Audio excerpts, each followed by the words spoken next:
देश की राजधानी दिल्ली और यहां का इंदिरा गांधी इंटरनेशनल एयरपोर्ट। वैसे तो अक्सर ये एयरपोर्ट सुर्खियां बटोरता रहता है, लेकिन इस बार ये चर्चा में है कुछ खास उपलब्धियों की वजह से। इंदिरा गांधी इंटरनेशनल एयरपोर्ट अब दुनिया के 6 स्पेशल क्लब में शामिल हो गया है। दिल्ली के एयरपोर्ट हर साल 100 मिलियन यानी कि 10 करोड़ से ज्यादा पैसेंजर्स को संभालने की क्षमता रखता है और अब ये कैपेसिटी 109 मिलियन पैसेंजर तक पहुंच चुकी है। दुनिया के इन 6 एयरपोर्ट्स में से दिल्ली चौथे नंबर पर आ गया है। मई 2023 में टर्मिनल 1 से पूरी तरह से चालू होने के बाद यह उपलब्धि में और ज्यादा बढ़ोतरी हुई। दरअसल Indira Gandhi international airport Tokyo Haneda के बाद एशिया का दूसरा एयरपोर्ट है जो स्पेशल क्लब में शामिल है।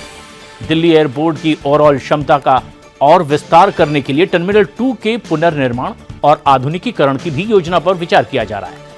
एक आधिकारिक रिपोर्ट के मुताबिक भारतीय विमानन उद्योग में पिछले 11 वर्षों में एक बड़ा बदलाव देखने को मिला है और इनमें सबसे बड़ा योगदान प्रधानमंत्री गति शक्ति, national logistic policy, Bharatmala, Sagarmala और उड़ान जैसी योजनाओं का है।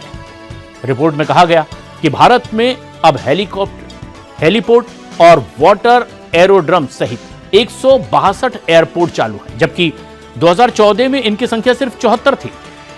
10 साल में 88 एयरपोर्ट तैयार किए गए।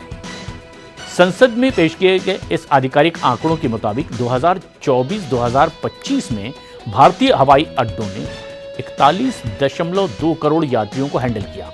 इनमें 7.7 करोड़ विदेशी और 33.5 करोड़ घरेलू यात्री शामिल हैं। यह आंकड़ा पिछले साल की तुलना में 9% ज्यादा है। क्षेत्रीय हवाई संपर्क में सुधार और आम जनता के लिए हवाई यात्रा की लागत कम करने के उद्देश्य से क्षेत्रीय संपर्क योजना उड़े देश का आम नागरिक योजना 2016 में शुरू की गई थी और इस कार्यक्रम की शुरुआत के बाद से 637 आरसीएस रूट चालू हो चुके हैं, जिनमें 15 हेलीपोर्ट और 2 वाटर एरोड्रम्स भी शामिल हैं।